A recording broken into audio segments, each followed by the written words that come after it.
Can LeBron keep up his MVP pace all season?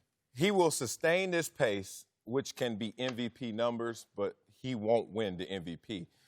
He may not even win the MVP of his team. Anthony Davis, just by birth certificate alone and the numbers he's going to put up and the energy that he's going to play with, and they're going to run their offense through him to the tune of why LeBron's assists are at this number, is the reason I don't think LeBron can win the MVP. We all know that that's a rotating trophy, and I just don't think that LeBron has the narrative that writers desire in terms of MVP. Look at the candidates out there. Luka Doncic is balling.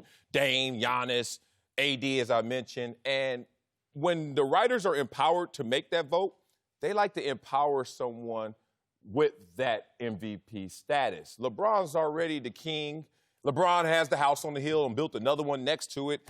I just don't see them really looking at LeBron and saying, you're our MVP. Well, with me, I think LeBron is just in get-it-done mode. I don't think, he's looking forward to do this all year long. He's going to need the help shoulders of Kuzma. Looking forward to him to getting healthy. Dwight Howard, those guys have been to the promised land before, played in the finals. And I just think he just got to get the lead by example role right now early and just stay up there in the standards. That was kind of my narrative, is that he's going to put his best foot forward early to set a standard for everybody and then back off. But tell me this, do you think in year 17, can he sustain this high level of play? Highly unlikely. He's getting older. You saw the injury last year. And even how he moved now, he doesn't look as agile as he did back in the day. And but right now, I just think he's trying to win games and get his troops ready for the season. Yeah. Marcellus, well, I disagree with you, though, in terms of narrative. If he puts up these numbers, the media will hop on board, particularly if he puts up these numbers and they're the first or second seed in the West. They're going to hand this dude the trophy. No, you guys can't forget how he came to the Lakers, there was resentment. The way he constructed these current Lakers, there's resentment.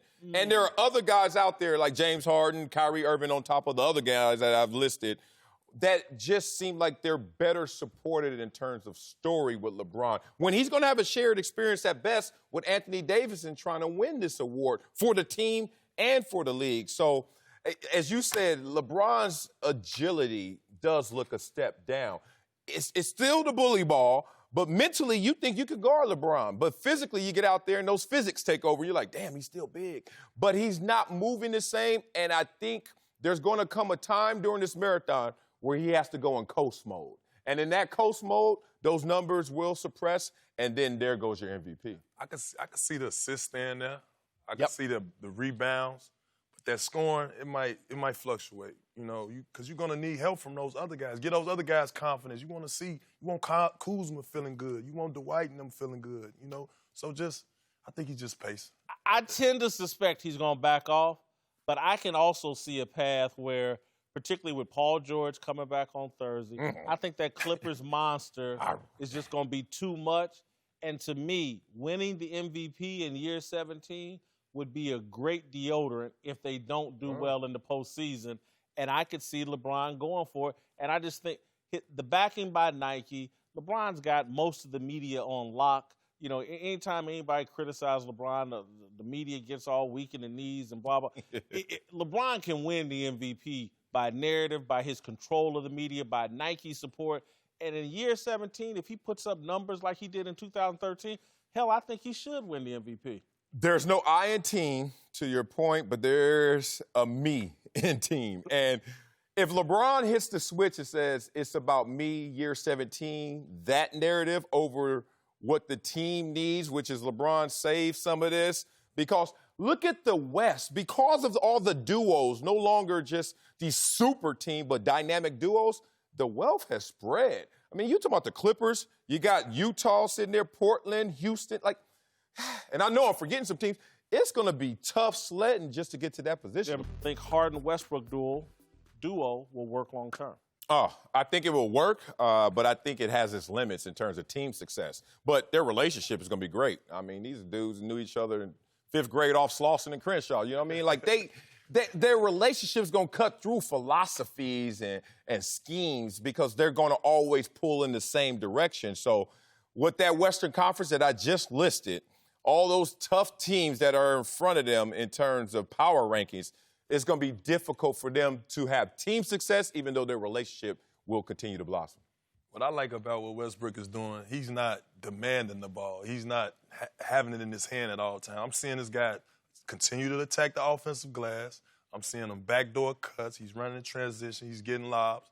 And to me, it looked like he's understanding what the media is saying, you know? And if he could just be that kind of effective in that aspect, I think they'll win a lot of ball games. Familiarity breeds contempt. And so, you know, the closeness of their relationship is why they're going to be comfortable fighting. And eventually, I think Russell Westbrook's going to be Russell Westbrook. He's off to a great start.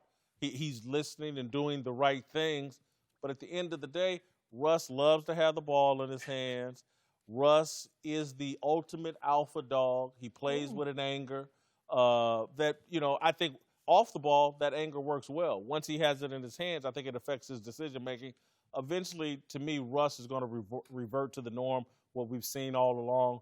He's going to clash. He clashed with KD. He's going to clash with James Harden. Oh, we skipped somebody, Paul George. And who is Russ? Because this is what's funny about Russ's narrative, about the story of Russ. We forget when he deferred to Paul George. And Paul George, before the shoulder injury, was on the MVP candidacy because of Russell Westbrook saying, you got this, big dog. So which Russell Westbrook we talking about?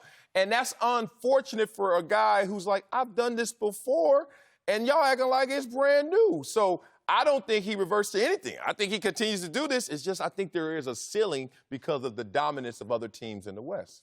Yeah, I got a chance to talk to him this summer as well. So one of the things he was looking forward to doing is just fitting in. And that was kind of surprising. You look at a guy with all this money, you thinking, okay, I'm about to go here and set my mark. But here's a guy who talked this summer as if, yo, I'm ready to be a sidekick. I'm ready to do whatever. And it kind of surprised me. So, and he's doing a good job of it right now. As you see on the film, he's making plays. He's cutting, getting the lobs and things of that nature. And that's all he got to do. Be just a glue guy, if you so to speak. Just be an energy guy. And I think that'll help them along the way. How far can this team go? What I want to see is how they handle adversity. Lose 5, 6, 7 games in a row. Right. I want to see do James Harden keep his headphones on throughout the whole game or whatever the case may be. I just want to see how they challenge with it. Well, if they lose 7 games in a row, I can tell you how far they're going to go. God dang. Y'all sorry? Y'all ain't going nowhere. Thanks for watching. Subscribe here to get the latest from the show. And be sure to check out more of the best clips from Speak For Yourself or go watch a few segments from our other shows on FS1.